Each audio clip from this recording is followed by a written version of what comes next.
Aku datang kambingnya besar. Buah tuan-tuan. Ya tapi kalau saya sebulan sekali pergi belah-belah untuk kerian.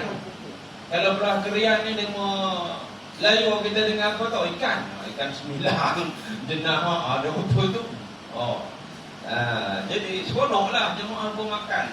Pasal tuan-tuan, satu orang dia sumbang RM1 saja pun 5 kupang, ataupun dia bagi bahan mentah, ataupun dia datang tolong buat makanan ni, pahalanya cukup besar. Orang makan itu kita tak ada apa, kita balik rumah kita tidur je, tapi pahalanya tu Allah Ta'ala nak bagi, Masya Allah. Ini. Dan satu lagi saya teringatlah 2-3 tahun sudah sebelum PKP dulu, 2 kali 2 musim saya pergi ceramah di Thailand. Nak cerita ceramah di Thailand ni tuan-tuan, sebut Thailand besar pada hari betul je, tak jauh lah. Dia punya imarah maulid ni lain macam. Padahal negaranya bukan negara Islam, pemimpinnya bukan pemimpin Islam. Yang Islam yang ketua kampung je. Dalam satu daerah tu ada seorang je ketua kampung, dia panggil Tok Neban. Tok Neban ni lah jaga orang-orang Islam ni. Tapi kerajaan dia tak kisah, kamu nak buat maulid, buatlah. Dia bagi padang lagi. Padang besar, padang bola bagi tu, buatlah nak buat.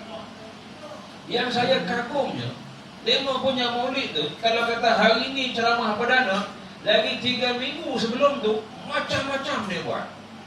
Tanpa ada siapa bayar gaji, tak ada orang bagi duit pun untuk yang menguruskan ni. Kanak-kanak sekitar betul ialah tu, dia buat nasyid. Kemudian bercerita, berceramah. Yang remaja dia buat apa? Takraw, futsal, kayu basikal. Macam-macam dia buat. Habis udah malam, kemuncak malam ceramah perdana. Yang tu orang marah, penuh padang. Malah mula-mula ketar juga pergi dulu, sebab tengoknya orang tua cakap Melayu, yang budak-budak cakap Siam. Jenuh kata kan. Kita pula pun Thaiไม่ได้ครับ Thai นิดหน่อย pun jadiไม่เป็น jadi payah kan. Jadi bila kita cakap dia diam, dia cakap Siam sikit, dia kenyih budak-budak. Nak campur pokoknya, cakap lebih-lebih kita pun tak pandai tu. Tapi memang meriah lah, dengan lampu, dengan penuh satu padang. Siam tak gaduh. Siap orang kata apa? Jangan kecoh aja, itu tuan-tuan kan. Bayangkan. Dan yang buat ni budak-budak muda, umur 15, 20, 4-5 orang, 10 orang, dia berbincang, dia mesyuarat macam mana nak kumpulkan semua di sini. Kita tengok Allah Rabbi, tak ada siapa pun bagi duit kat dia orang, melainkan dia mengkutip sendiri, buat sendiri, ikhlas sendiri. Orang kata apa? Inisiatif sendiri. Gembira nak sambut Maulid Nabi SAW. Itu. Dan tak kenal maka tak cinta tuan-tuan. Bila disebut kata tak kenal maka tak cinta. Sebab tu malam ni saya nak bawa tuan-tuan pergi jauh, 1000 tahun belakang dulu. Tuan-tuan duduk diam-diam saja. Saya driver malam ni. Tuan-tuan nak tidur pun lantak lah. Tak kisah. Kisah dari mana datangnya yang disebut suku Quraisy, dari mana datangnya sebutan Bani Hashim ni. Dia cerita lama tuan-tuan. Dia mula daripada Nabi Ibrahim alaihissalam. Nabi Ibrahim ni duduknya di Babylon. Babylon di mana seputih? Bukan. Babylon ni Iraq. Duduk sana orang tak mau ikut. Zaman Namrud. Namrud ni memang jahat tuan-tuan. Jahat-jahat Fir'aun pun dia tak termasuk dalam pemimpin yang menguasai dunia yang jahat. Yang menguasai dunia ni 2 Muslim, 2 kafir.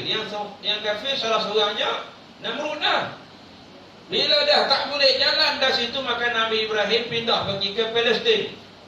Di Palestin Nabi Ibrahim berpindah pergi ke Egypt, Mesir. Kemudian balik bersama dengan Siti Hajar, kahwin dengan Siti Hajar. Bila dapat anak Nabi Ismail, kan, berlakulah sedikit dengan Siti Sarah tadi, maka Nabi Ibrahim letak anaknya Nabi Ismail di Mekah dengan Siti Hajar atas perintah Allah Subhanahu Wa Taala. Ceritanya di Mekah tu siapa pun tak ada. Kosong, tandus. Orang pun tak nak pergi. Pasal apa? Pasal air tak ada. Siapa nak duduk tempat air tak ada? Mandi tak boleh, masak tak boleh. Duduklah berdua. Bila duduk berdua tu, berlakulah yang kita faham dah sedia maklum, keluarnya air Zam-Zam. Yang ada yang kekal sampai kepada hari ini. Bila dah ada air Zam-Zam, mulalah Orang Arab ni dulu, kisah ratusan ribu tahun dulu ni, dia memang tak duduk setempat. Duduk di situ, ada wadi, ada lembah, ada air. Habis air tu, habislah berangkat tempat lain pula. Kita nak pindah semana, lombong banyak sungai so. Jadi habis sana pergi sana, habis sana pergi sana. Jadi bila satu puak daripada Yaman ni, nama dia puak Jurhum. Jurhum ni dia datang. Dia datang tengok sini ada air. Air tak kering-kering. Ada tuannya Nabi Ismail dan Siti Hajar. Minta ada izin nak duduk. Izinkan duduk berkampung di situ. Nabi Ismail pun seronok. Sebab ada kawan. Membesar dengan masyarakat Jurhum tadi lah, duduk. Bila Nabi Ismail dah besar, kahwin pun daripada suku Jurhum ni jugalah. Bina satu masyarakat di Mekah tu. Masa Nabi Ismail jaga kota Mekah. Kemudian Nabi Ismail wafat. Bila Nabi Ismail wafat, anak-anak Nabi Ismail lah, ada yang mengatakan 12 orang. Yang ni jaga Mekah ni. Jaga Kaabah, jaga air Zam-Zam, jaga orang yang datang bertandang ke Mekah kan. Dia datang lagi satu puak. Puak ni daripada Yaman juga, nama dia puak Khuza'ah. Suku Khuza'ah. Yang ni brutal punya suku. Dia memang tak ada minta nak duduk. Dia attack terus. Dia serang suku Jurhum tadi. Berperang. Menang pula suku yang baru datang tadi, suku Khuza'ah tadi. Jurhum kalah. Bila Jurhum kalah ni, ada yang lari keluar daripada Mekah, ada yang duduk di Mekah. Nak duduk boleh, tapi mereka ni didiskriminasi. Apa pun tak boleh. Jawatan tak boleh, nak lebih-lebih pun tak boleh. Memanglah nampak rendah sungguh. Maka dikuasai, diperintah oleh suku Khuza'ah yang nombor 2 masuk tadi ni. Sampai ahli sejarah kata kabur, sampai ada kata 350 tahun, ada kata sampai 500 tahun pun belum dapat lagi kepada suku Quraisy ni. Habis itu dari mana yang boleh dapat balik kepada suku Quraisy ni? Datuk Nabi yang ke-10, nama dia Fihir. Asal dia tahu awal, orang Arab ni tuan-tuan rupa kita juga. Nama dia ni kebanyakannya dalam IC lain, panggil lain. Kebanyakan dia 2 nama. Dan bila sebut orang Arab ni, ada satu orang dalam keturunan dia tu, kalau dia ni hebat, kuat, maka akan disandarkan keturunan kepada dia. Ini lumrah dia. Datuk Nabi yang ke-10, moyang Nabi yang ke-10, nama dia Fihir. Fihir ni nama asal dia. Nama gelaran dia Quraisy. Itu yang kata suku Quraisy tu. Hebat macam mana pun dia, kuat macam mana pun dia, tetap tak boleh juga nak ambil alih kota Mekah tu daripada puak Khuza'ah ni. Sampai dah turun sampai Datuk Nabi yang ke-5. Nama dia Qusay. Qusay inilah baru boleh ambil kota Mekah tu.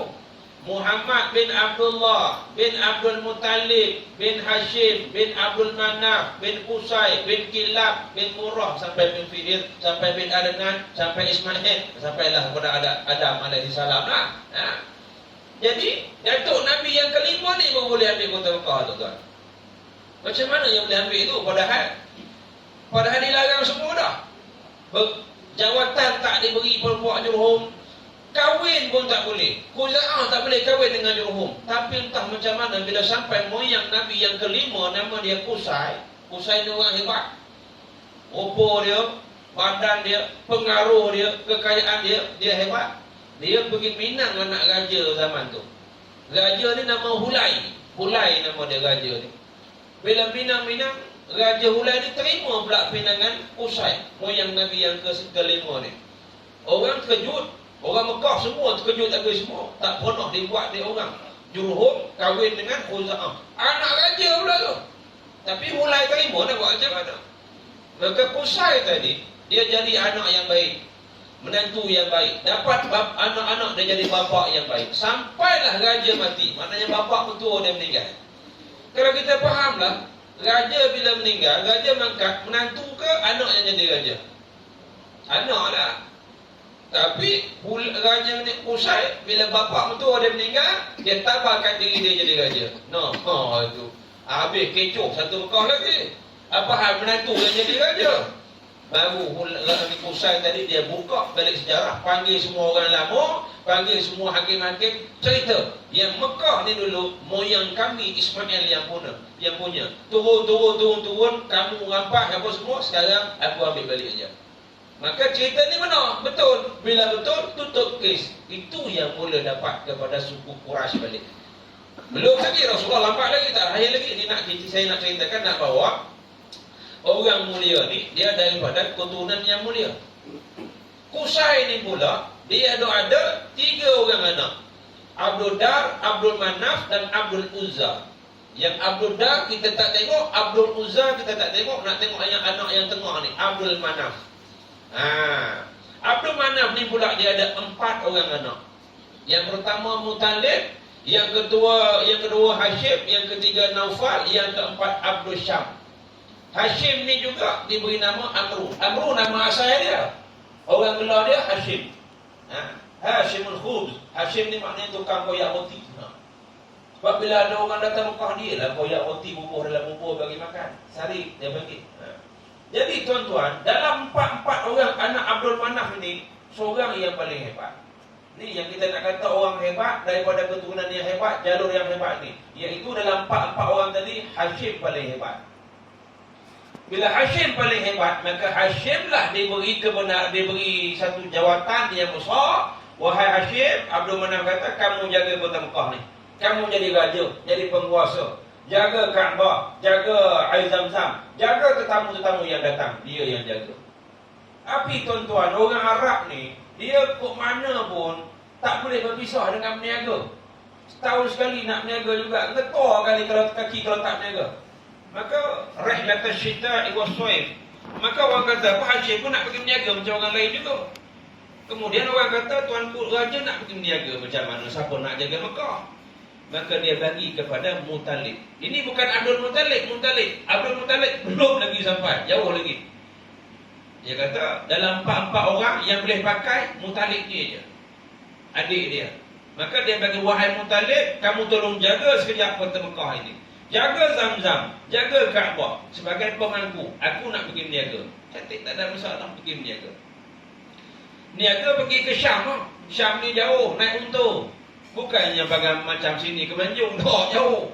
Unta bukan boleh bawa sampai 1.8. Sekejap je. Maka bila sampai nak pergi ke Syam tu jauh, singgah kejap di Madinah. Kejap-kejap pun berbulan jugalah. Bila singgah di Madinah, berkenan pula dengan orang Madinah. Seorang perempuan yang bernama Salma. Kahwin lah. Salma binti Amr. Kahwin dengan Salma. Bila kahwin, Salma mengandung. Bila Salma mengandung, dapatlah seorang anak yang bernama Syaibah. Syaibah ni makna uban. Apa yang panggil uban pula? Bila budak ni lahir, ada 2-3 urat uban atas kepala dia. Tu dia panggil Syaibah. Kalau budak umur 60 ada uban, itu biasa.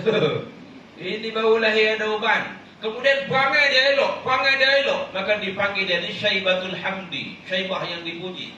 Tuan-tuan tahu tak Syaibah ni siapa? Syaibah ni lah Abdul Muttalib, datuk Nabi. Mari mana pula Syaibah dengan Abdul Muttalib? Lah jauh ni, dengar cerita ni. Kemudian yang Hashim tadi ni terus juga pergi berniaga di Syam. Sampai di Gaza, Hashim meninggal dunia di Gaza. Datuk Nabi, moyang Nabi ni meninggal dunia di Gaza. Bila meninggal dunia, Muttalib tak tahu. Muttalib duk nunggu di Mekah, tak balik-balik abang aku ni, dah lama dah ni, berita tak dapat-dapat. Rupanya dah meninggal. Bukan macam kita sekarang, tuan-tuan, meninggal hari ni terus dapat WhatsApp. Kadang-kadang kawan tak meninggal lagi, WhatsApp dah nampak dah meninggal dah. Udah meninggal, kawan tu hidup lagi. Sebab dia, aku kalau lagu boleh, aku dulu nak viralkan biar nama aku yang kabar dulu kan. Kawan hidup lagi, tak apa, nanti mati juga tu. Oh dah meninggal, innalillahi, hidup lagi kawan tu, esok tu tak mati-mati lagi. Jangan kalut, tunggu bagi dia betul-betul mati dulu kan. Ini zaman viral ni haru betul lah. Aib Joe kata mati sedap je dia tarik. Macam mati, siapa kata dia? Masalah. Jadi Muttalib dia tak tahu. Lama baru Muttalib tahu rupanya abang dia meninggal dunia di Gaza. Dia menangis tuan-tuan. Muttalib menangis, Muttalib sedih. Yang pertama dia sedih sebab abang dia meninggal, Hashim meninggal. Yang kedua dia menangis, ni yang hidup jaga Mekah ni bukan dia punya. Dia pemangku aja, tolong jaga aja.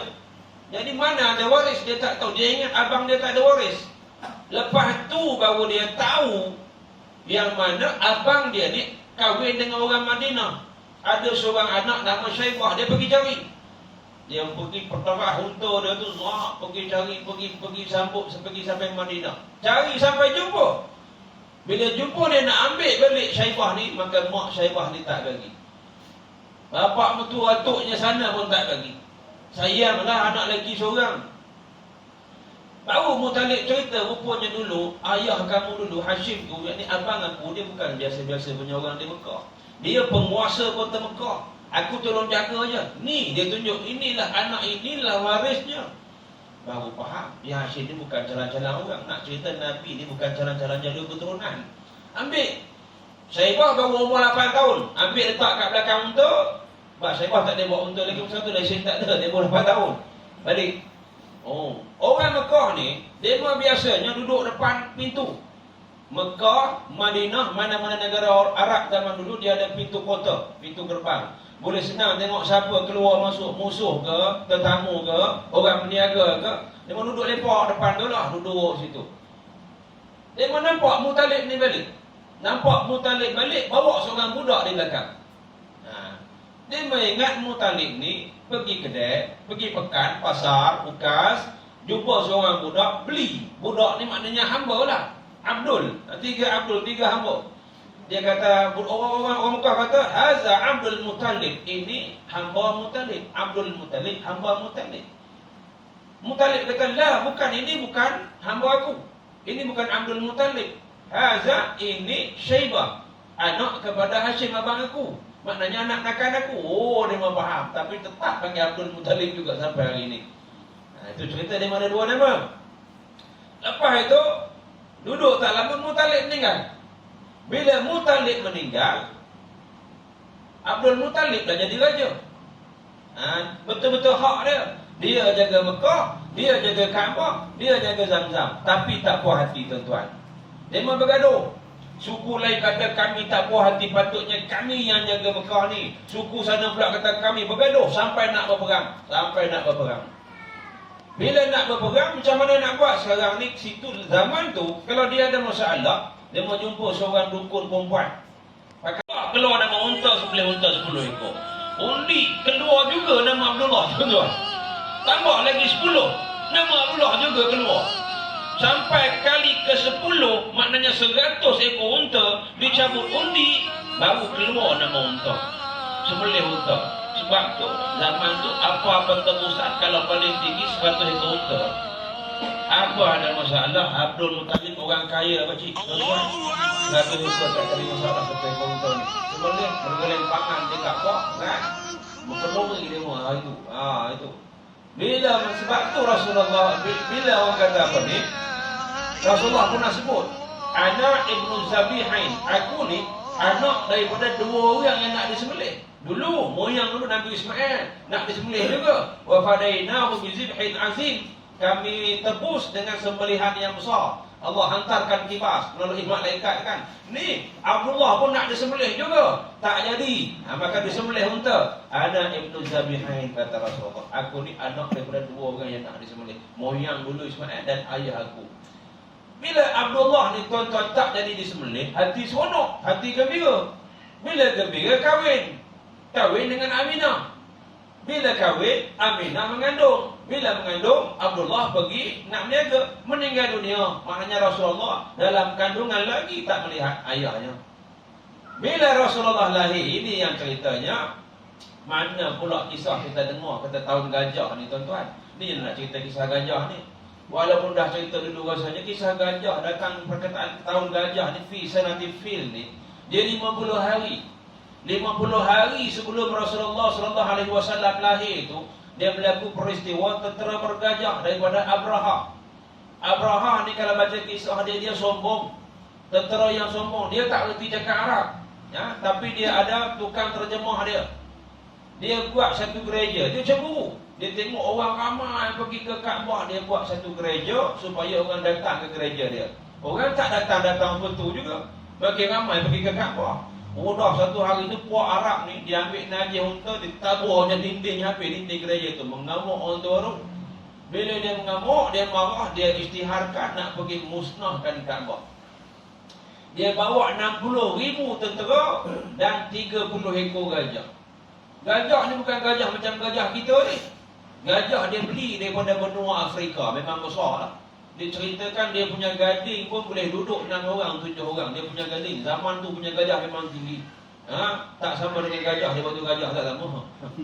Gajah ke batu gajah, gajah kampung gajah, gajah alo gajah kecil je. Gajah sana soho. Jadi dia bawa gajah. Dia tak masuk lagi. Dia duduk di tepi kota Mekah tu, duduk di pinggir-pinggir. Dia rembat, dia curi habis kambing dan unta orang Mekah ni. Termasuk 200 ekor unta Abdul Muttalib. Unta kambing dia curi habis semua. Dia nak buat makan lah, dia buat kemah. Dia Abraha ni satu kemah khas untuk dia, mewah punya. Dia duduk di atas. Dia memang sombong, dia tak nak sembang dengan orang. Maka bila unta kambing kena curi, orang Mekah susah hati tuan-tuan. Orang Mekah ni pergi jumpa raja, wahai tuanku tolonglah, do something lah, buat sesuatu. Ni unta kita ni dia kena curi dengan Abraha ni. Payah, dia kata Abdul Muttalib kata nak pergi jumpa dia tu bukan senang. Dia raja besar, nak masuk pun tak boleh, tentera dia besar. Datang satu orang datang jumpa Abdul Muttalib, wahai tuanku, dia kata, kalau tuan nak jumpa dengan Abraha tu senang. Jumpa dia melalui driver dia. Nama dia Unais. Unais ni boleh bawa pergi. Maka Unais pun tolong bawa pergi. Masuk duduk. Ya, Abdul Muttalib masuk, duduk dalam tu. Dia duduk di atas, muridnya tak nak turun. Kemudian dia turun. Nak apa, dia tanya orang Mekah. Raja Mekah nak apa? Abdul Muttalib pun jawablah, aku tak nak apa wahai Raja Abraha. Aku cuma nak kamu pulangkan balik unta dan kambing aku dan rakyat aku yang kamu, tentera kamu curi. Abraha kata, ini je yang kamu minta. Aku ingat kamu datang susah payah ni nak minta supaya kami jangan langgar Kaabah. Tiba-tiba minta pulangkan balik, nak ambil dah, dia kata. Tapi ingat, dia kata, esok tentera aku, gajah aku nak musnahkan Kaabah. Kamu semua lari. Suruh rakyat kamu lari kalau nak selamat. Sebelum ni tuan-tuan, orang Arab ni memang dia berbunuh-bunuhan. Puak ni, kalau bunuh puak ni, dia akan bunuh balas balik. Sikit punya hal boleh bergaduh, sikit punya hal boleh berbunuh-bunuhan zaman tu. Sikit aja, tunggu ada masalah aja. Tapi bila ada orang luar datang nak musnahkan Kaabah, yang bergaduh tadi, dia bersatu padu pertahankan Kaabah tu. Tapi kali ni tak ada. Semua habis lari ke gunung-gunung batu, tengok pada jauh je. Apa hal lari? Pasalnya tak pernah tengok gajah. Dia pernah tengok unta, pernah tengok kadal, pernah tengok kambing. Gajah benda tak pernah tengok tuan-tuan. Datang, memang dia datang daripada benua Afrika kan. Bosor pula tu. Takut tengok pada jauh. Tengok apa yang akan berlaku je. Maka sebenarnya gajah ni pun tuan-tuan dia baik. Gajah ni bukannya jahat. Maksud saya, gajah ni diceritakan dalam sirah, bila dia tak nak masuk, dia pun tak nak masuk kota Mekah, tak nak masuk. Tapi dipaksa oleh Abraha dengan tentera dia. Bila ditala kepala dia ke Yaman, laju dia nak pergi. Bila suruh masuk Mekah, dia tak nak masuk. Bahkan dicucuk kepala. Sampai hari ni tuan-tuan, orang kalau nak jinakkan gajah, cucuk kepala. Tengok di siang, tengok di mana-mana. Kesian gajah ni. Jadi gajah ni pun masuk nak langgar Kaabah kan. Itu yang berlaku. Alam tara kaifa fa'ala rabbuka bi ashabil fil. Allah Taala cerita, Allah turunkan azab, mereka yang masuk ini hancur. Faja'alahum ka'asfin ma'kul. Macam mana Daud kena makan dengan ulat. Tuan-tuan tengok, tanam sayur tengok apa mana jadi. Berlubang habis apa semua macam tu lah. Ada yang mati di situ, ada yang mati tengah berjalan, ada yang mati tengah lari, ada yang mati di cerah-cerah batu, habis semua. Allah perlakukan apa yang Allah Ta'ala kehendaki. Mudah aja tuan-tuan. Orang yang cuba menentang Allah Subhanahu Wa Ta'ala, habis semua hancur. Ini 50 hari lepas daripada itu, lahirlah insan mulia yang bernama Muhammad sallallahu alaihi wasallam. Itu dia lahir kan. Nah, nampak tak? Ini yang dikatakan tahun gajah. Jadi bila lahir ni pula dia satu cerita pula tuan-tuan, orang Arab ni dia bukan jenis tradisi dia. Bila anak dia pun tak jaga sendiri. Maksudnya hantar keluar untuk disusukan. Sebab di sana makanan lebih segar, bahasa lebih fasih, ngantaulah. Dan di sana pula, satu pendapatan bagi orang kampung ni, setahun sekali, dia datang ke Mekah tu, ambil budak-budak untuk disusukan, ambil upah. Ambil upah. Jadi bila itu satu kampung ni kemarau panjang kemarau dia. Makanan tak ada, tanaman tak menjadi, kambing-kambing pun tak ada, nampak tulang aja, isi tak ada, susu tak ada, hampir-hampir ke mulut, panas lagi. Maka tua kampung kata, esok kita pergi ke Mekah dah. Dah sampai masa esok kita pergi ke Mekah untuk ambil anak-anak kita susukan. Adalah juga upahnya, boleh beli barang, boleh pendapatan kita, setuju. Dalam satu kampung tu, satu keluarga ni tidur tak lena tuan-tuan. Keluarga Halimatus Sa'diyah. Suami dia nama Abu Kabsah. Kabsah ni nama siapa? Mendi ke apa kan? Tak tidur tak lena. Apa hal tak lena bang? Kita esok nak pergi macam mana Mekah? Orang lain semuanya ada unta, ada kuda, kita ada seekor kaldai. Kemudian ada seekor unta. Unta tu pun tak lalu dah. Jalan berdua silinder lah. Tak larat dah. Udah tua. Ustaz Sati. Anak budak Aisyah nangis tak berhenti-henti. Dia ada seorang anak perempuan nangis tak berhenti. Pasal apa? Makan tak cukup. Nak minum susu-susu mak dia pun tak ada. Mak dia nak makan apa yang boleh ada susunya? Susu kambing pun tak ada. Makanan pun tak ada. Jadi malamnya susah hati. Gagah juga, pergi jugalah. Pergi juga. Orang kampung pun kesian tengok keluarga Halimatus Sa'diyah ni. Tapi apa kandai dia nak tolong macam mana? Demo pun ada unta demo aja. Bergeraklah. Satu kampung ni dah sampai dah di Mekah. Halimatus Sa'diyah dengan suami dengan anak dia baru sampai separuh jalan. Orang kampung ni ambil semua lah. Yang mana ada budak-budak ambil semua. Bila lalu dekat Rasulullah ni, Muhammad ni, tengok siapa ayahnya, ayah tak ada dah meninggal. Tak jadi ambil. Ambil anak lain, ambil anak lain. Yang lalu tengok siapa ayahnya, ayah tak ada meninggal. Tak ambil, tak jadi ambil. Dia memang tak nak ambil tuan-tuan anak yatim ni. Kalau boleh tak nak ambil anak yatim. Ambil semua dia memang ambil dah. Baru udah balik, udah nak balik, baru Halimatus Sa'diyah sampai. Oh jauh tuan-tuan. Kuda unta tua pula. Unta tu pun gagah lah, boleh berjalan dah. Tak boleh teruk sangat dah, lutut dalam gah. Bila sampai, tengok, wahai abang dia kata tak ada apa nak boleh diambil dah. Tak ada budak dah nak diambil. Nampak ada seorang, Rasulullah aja. Tak ada siapa sentuh ambil tadi. Tak nak ini yang kita ada, no choice. Maka dia pun setuju. Bila setuju, pegang je Rasulullah sallallahu alaihi wasallam tu. Udah terus berlaku dah benda-benda yang menakjubkan dah. Dia yang kering tadi, susu dia jadi banyak, unta dia jadi kuat. Anak dia yang menangis sepanjang malam tadi ni, minum susu dia, tidur sampai tak bangun-bangun. Maknanya lena lah. Berapa malam dah tak lena, susu tak ada. Pegang dia rasa seronok. Kemudian buatlah perjanjian balik dengan tu. Balik. Unta tadi laju. Yang puak sana sampai separuh jalan, dia memang balik boleh potong puak tu. Potong time corner lah tuan-tuan. Jadi orang tua kampung dia tanya, dia kata, ini unta yang dulu ke yang tak larat, yang lutut pun longgok? Yang tu lah. Pening kepala. Ini dia kata, impossible lah, impossible. Maka boleh potong dah sampai dia rumah dulu. Bila sampai rumah dulu, itu baru di situ. Belum di rumah lagi. Di rumah dia lagi benda-benda luar biasa. Rumput rumah dia hijau je. Tanaman dia menjadi. Kambing-kambing dia semua menjadi. Orang kampung rasa pelik ni. Orang kampung Bani Sa'ad dia rasa pelik. Kampung Bani Sa'ad sekarang ni dah tak ada lah. Kalau kita pergi pun macam batu-batu gitu, tanda-tanda lama je. Itulah kampung dulu, kampung Rasulullah dulu. Bila tengok kan, orang kata kambing-kambing ni duduk sekampung tampil kurus. Sampai dia suruh anak dia bawa kambing kita pergi makan tempat kambing Halimatus Sa'diyah tu makan. Makan rumput yang sama, kawasan yang sama. Bawa pergi makan, balik kurus juga. Tak sama tuan-tuan. Yang Halimatus Sa'diyah gemuk, besar gitu-gitu. Sebab dia ambil orang yang mulia. Jaga orang yang mulia dengan baik kan. Sampailah satu tahap pembelahan dada. Bila bukan belum sampai lagi, dah sampai tempoh dah nak hantar balik ni. Esok nak hantar balik, tak lena lagi tidur. Mikir malam tu malam abang, kalau kita hantar, kita dah seronok sangat dari jaga ni. Tengok rezeki kita, kehidupan kita kan. Tak anak orang kena hantar juga. Tapi mesyuarat, apa kata minta tambah lagi kan. Maka cuba minta tambah. Bila minta tambah, dibenarkan lagi. Dibagi Allah seronok, ya amanah balik, bawa balik.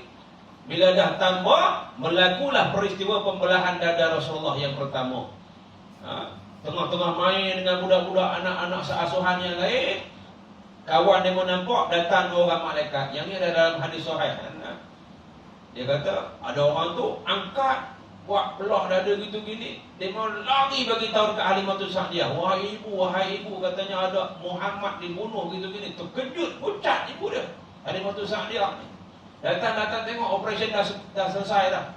Dan diceritakan wajah Rasulullah pucat masa tu. Anas pula cerita memang nampak Mustaqil ni bekas operasi tu. Anas paling rapat, dia boleh nampak kan. Pucat, bila pucat Halimatus Sa'diyah dia rasa risau. Takut berlaku sesuatu lagi lepas pada ni. Duduk tak lama, pergi hantar balik lah. Hantar balik. Risau Halimatus Sa'diyah, terlalu sayang, risau untuk sesuatu berlaku pada Nabi SAW. Itu tuan-tuan, peristiwa kelahiran Rasulullah SAW. Itu baru kelahiran, belum lagi perjuangan. Orang yang hidup di zaman Nabi SAW ni tuan-tuan, kerana sayangkan Rasulullah, disuruh buat apa pun dia mau tak buat. Contoh keluarga Yasir. Keluarga Yasir ni dibunuh depan-depan. Ayah dibunuh depan isteri dibunuh depan anaknya Ammar. Orang yang mana miskin, yang mana susah, zaman tu memang teruk. Dia mau tarik, dia mau letak tengah padang pasir, kan? Diikat, bagi mati bapak depan anak-anak tengok. Kemudian bagi isteri ni dilepas kejap, minta satu je minta, kamu jangan ikut Muhammad, itu je. Sembah balik berhala Lata dan Uzza, jangan ikut Muhammad, itu dia meminta. Maka Rasulullah SAW dia tak boleh nak buat apa masa tu. Bukan tak boleh buat apa, berperang, belum lagi dibenarkan.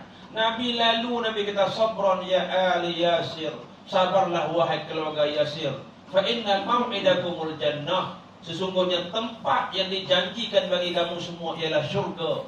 Itu Nabi boleh bagi kata-kata motivasi. Sayangnya demo ni tuan-tuan pada Nabi SAW, Allah dan Rasul sampai sanggup mati. Padahal waktu tu Quran baru mula turun. Quran ni turun secara beransur-ansur. Ayat cerita kebanyakan syurga apa semua belum lagi dicerita banyak-banyak lagi. Tapi sayang begitu mantap, begitu padu. Kita Quran dah lengkap dah tuan-tuan. Allahu Akbar kan. Baru je berita. Islam ni baru turun. Quran baru turun sikit-sikit, Allah Ta'ala turunkan. Memang hikmahnya begitu. Tapi dia genggam Islam, dia pertahankan Islam, dia sayangkan Nabi sampai tahap macam tu, sanggup mati. Seorang perempuan nama dia Zinnirah Ar-Rumiyah. Dia ni hamba masuk Islam sampai lunyai dibuli, dibuat-buat kafir ni. Sepak terajang, rotan biasalah, salai biasalah. Sampai dah tak lalu nak seksa dah. Tu yang Abu Bakar beli yang mana kena seksa tu. Itu pahala dia terlalu besar. Dia sampai diseksa, dah tak larat dah nak buat macam mana. Serah kat budak-budak dia nak buat macam mana pun. Ada yang katakan Zinnirah ni, dia ambil kayu, besi tajam tu, cucuk dua mata sampai buta. Kita kalau tengok Piramli cucuk dengan garpu tu pun, pecah mata, tak berani tengok. Ini dicucuk mata sampai buta. Bila cucuk matanya sampai buta tu tuan-tuan, buat kafir ni kata apa? Itulah pasal kamu derhaka sangat kepada Lata dan Uzza. Berhala tu udah buta matanya. Zinnirah kata, ni bukan sebab Lata dan Uzza, memang aku Allah Ta'ala nak bagi buta, aku buta. Dan Allah Ta'ala mampu berkuasa kembalikan mataku. Wa huwa qadirun ala raddi basari, dia kata Allah mampu. Kemudian Allah bagi nampak balik. Tiba-tiba yang dia nampak tu lagi baik daripada penglihatan dia semalam. Depan-depan kuat kafir Quraisy tu. Patut kafir ni, Allah beriman dah. Tidak juga. Dia kata haza sihrun Muhammad, ini sihir Muhammad. Yang kita nak nampakkan malam ni tuan-tuan, Quran baru turun, demo baru kenal dengan Islam, tapi Allahu Akbar, iman mantap sampai macam tu sekali. Kita Quran sudah lengkap, Rasulullah sudah wafat, bagaimana cinta kasih sayang kita pada Nabi SAW? Kita tanya baliklah kan. Untung syukur alhamdulillah malam ni boleh duduk begini. Duduk begini santai sambil dengar kan kuliah agama, dengar. Sebab tu kepentingan belajar ilmu sirah ni dia bukan seronok duk cerita tentang dulu dah. Nak bagi datang muhabbah, sayang pada Rasulullah sallallahu alaihi wasallam. Duduklah majlis ilmu tuan-tuan. Selalulah begini. Nazalat alaihimus sakinah. Allah Taala akan turunkan ketenangan orang yang duduk dalam majlis ilmu ini. Tenang. Tenang kadang-kadang sampai terlena. Okey lah. Bukan dia niat air rumah datang nak lena. Lain lah kalau daripada rumah dengan bantai, dengan gebor, bambu depan kau. Apa hal nak tidur? Itu lain cerita. Ini dia datang, tidur pun dapat pahala. Nak dengar kisah tentang Nabi. Dan berbalik kepada tadi tuan-tuan, ingat semua orang yang terlibat dalam program ini, yang sediakan itu ini, yang bagi idea, yang datang kemari, yang tolong sebarkan, yang tolong sampaikan, yang amalkan, sebab satu dia, aku sayang Nabi aku, maka yusabu alaiha, Allah bagi pahala li izharil farahi bi maulidihi syarif, kerana dia sayang, dia kasih akan baginda Nabi sallallahu alaihi wasallam. Tak malu ke kita tuan-tuan mengaku umat Nabi? Tiba-tiba Nabi tak bagi syafaat dia dekat kita sebab yang tertentu. Oi, malu kita. Maka kita kata kita sayang Nabi. Kita bersalawat kepada Nabi. Orang yang paling dekat kepada aku ialah orang yang banyak bersalawat kepada aku. Macam tadi bersalawat kan. Sama-sama dah salawat ni. Selawat ni bukannya sampai musim maulid aja. Bila-bila masa pun selawat lah tuan-tuan. Bawa kereta ke, memasak ke, apa-apa ke, tengah tidur, nak tidur, terjaga daripada tidur, selawat. Hari Jumaat pula, perbanyakkan selawat. Allahumma salli ala Muhammad wa ala ali Muhammad wa ala ali Muhammad. Apa-apa jenis selawat, selawat ajalah. Pahala. Kita tak rasa kita di dunia ni ringan aja selawat. Itu pahalanya besar, banyak. Sebab tu orang sebut subhanallah, alhamdulillah, Allahu akbar, nampak ringan aja, tapi pahalanya nanti tengoklah di sana nanti. Maka jangan lepas peluang, sebut selalu, ulang-ulang selalu kalimah-kalimah ini. Barulah datang orang kata apa? Cinta, sayang kita pada baginda Nabi sallallahu alaihi wasallam. Jadi saya rasa cukuplah sekadar tu dulu. Pengenalan bagi kita malam ni. Yang penting kita bawa sesuatu balik malam ni sebelum tidur. Ya Allah, ya Tuhanku, bagilah aku cinta, sayang kepada Nabi aku, dan aku jadi umat Nabi yang diakui oleh Nabi sendiri, yang aku ni umat dia.